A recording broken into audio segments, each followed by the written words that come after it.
I'm Captain Chuck Dyer, your FedEx Master Executive Council and Negotiation Support Team Coordinator. Today I'm joined by Captain Scott Stratton, your Master Executive Council Chairman. Hello, Scott. Hey, Chuck, how are you? Pretty good. What do you expect in upcoming negotiations? Well, the next negotiation is in January, Chuck, the 20th, the week of the 20th, I believe. We expect, I think that's the right word, we expect to see a possible counter to the healthcare. Of course, healthcare is complicated, and we just gave FedEx our healthcare proposal this last session. That being said, it was done so well by our team that we expect that there'll be some kind of a discussion or counter in healthcare, which is big. We also expect counter in retirement, which is also very important, and continued discussion in scheduling and also in training. And if you notice, a common thread throughout that is that those are all big issues. They're not low-hanging fruit. A lot of that has been completed. So now we're into the big sections, the big money sections. Switching gears a little bit, our pilots are obviously aware that management's pursuing a fairly aggressive policy towards sick leave usage. Do you see that as a significant increase in this type of action by management?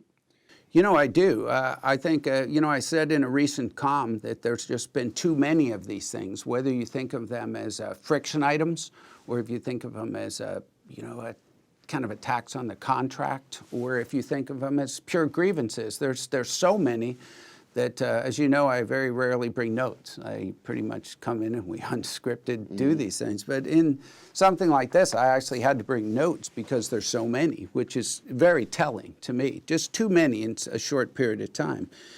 For example, we have a military leave problem where there's our pilots who are active in the Guard and the reserves they feel it has a chilling effect when their units are being called.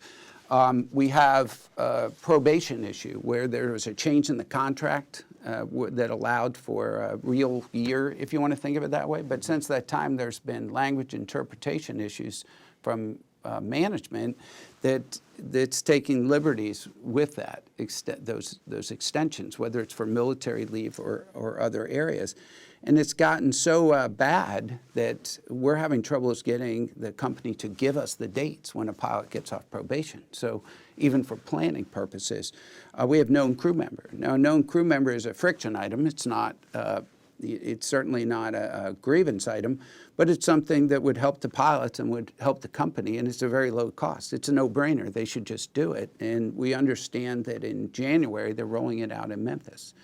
So in mid-January, when they roll it out, there's going to be a KCM line and a non-KCM line, and the biggest airline based, which is obviously FedEx in Memphis, is going to be in the other line. It just makes no sense.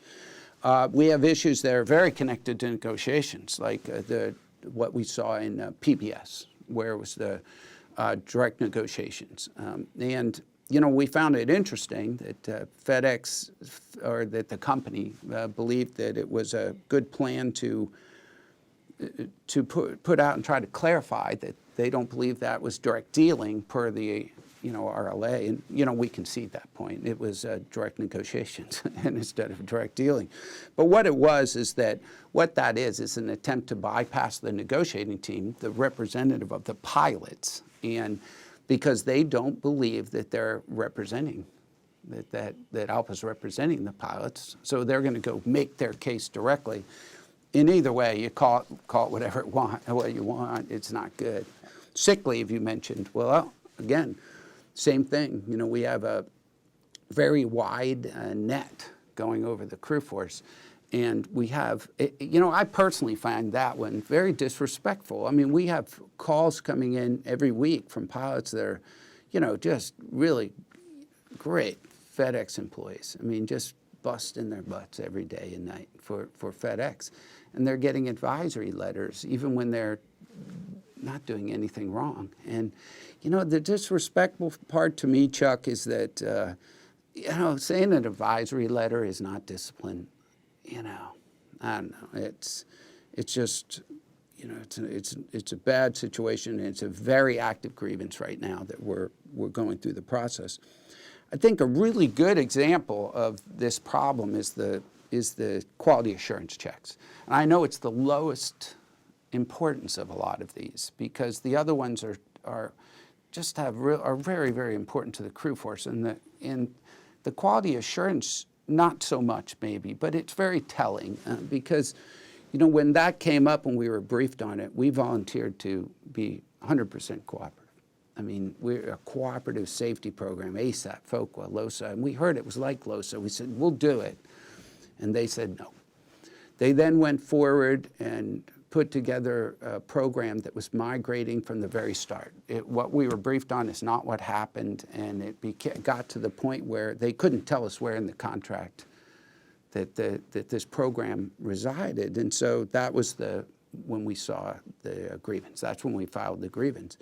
And, you know, to kind of highlight the differences between LOSA and this program, you know, LOSA had shared information, for example. Ender's report did not. The Nassar report prior, you know, the sleep study, did not so much. And, you know, it's closer to those programs than a cooperative effort. And why I say it's very telling is just this, is that here we volunteered to do a cooperative program. We stood by to do it, and we still do, stand by to do a cooperative program. We were told no. We then went into a grievance. The grievance was denied. Of course, the company does that. You know, the grievance goes to the company, and then it goes to arbitration. But interestingly, they changed quite a bit of the program to abide by what we objected to in our grievance. Yet even today, it's in a state of flux, and there's no realistic discussion with us to do a cooperative program. So I think that's very telling as well. We have more, but we have a 15-minute video, so there we go. Okay. Is there a common thread to all these management actions, in your opinion? You know, Chuck, your opinion would be great on that, too. I think everybody has an opinion. I think it depends on your imprinting coming in, you know, what you think. You know, are you pessimistic, optimistic about? I can tell you this, there's too many in too short a period of time. I mean, we just haven't seen this magnitude. You know, I've been in this job, 4.5 years? You know, this is all coming the last, 6, 8, 9, 10 months, whatever it's been. It's a very short period of time.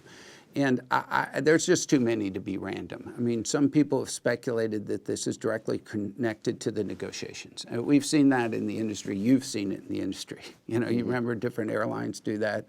You know, Northwest comes to mind, you know, where 253 grievances or something. And, you know, so it could, but, you know, without sitting on their side of the table, who knows? There's been speculation that it's purely to distract us.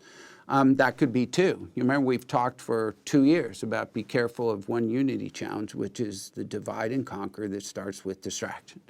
Well, I can assure the pilots that we're not distracted. Our eye is on the ball on that CBA. That being said, could it have, you know, a motivation like that? You know, I suppose it could. Or could it just be chipping away at the contract? You know, one of the things that we have seen in the industry, and not so much here, but we've seen in the industry, is that coming up on contract negotiations, you have two negotiations. One is the contract, and two is you try to get different things. The management will try to get different things outside of the contract negotiation, but it's really all part of the same thing. So make us pay, you know, for the idea of make us pay to keep things, or to try to eliminate them, the things they may want in the contract negotiations through the grievance process all at once to kind of overwhelm the system.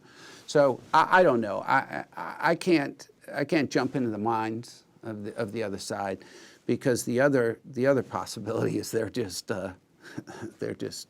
have some other motivation, you know, pilot pushing and things like that. So I really don't know. But either way, our reaction to them are the same. We're standing up for the contract, standing up for the pilots. Okay, Scott. All of that wraps into one large issue that kind of overlays everything here, and that's the issue of the culture that we operate in. Management has stated one of their objectives is to improve that culture. Right. I know we're certainly interested in improving it. I know our pilots would love to see the culture improved. They'd like to see more respect and trust in our culture. What do you think management could do to move us in that direction? Well, you know, before I answer that, I agree with what you said. We've tried very hard.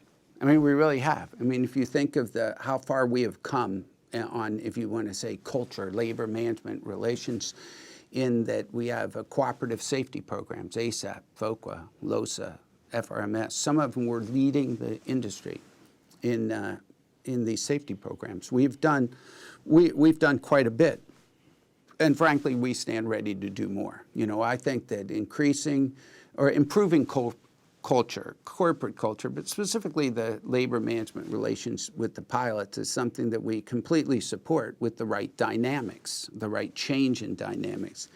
However, what we've seen is a talk about that, you know, this culture initiative and things, which is great, but we haven't seen action. And the issues we just cover as an example, those are not, you know, good examples of improving culture, of an initiative to improve culture. Those have other things you could call them. You could call them, you know, collective solutions to individual issues. You could call it pilot pushing. You could call it interpretation of the contract issues. You could call it disrespectful. You can call it, but whatever you call it, I wouldn't call it positive cultural improvement, you know? So, yeah, I think it's a good goal, but I think right now what we need to see is action and not words. And a good place to start would be with these items, these grievances, these friction items, these pilot pushing, and frankly, at the negotiating table.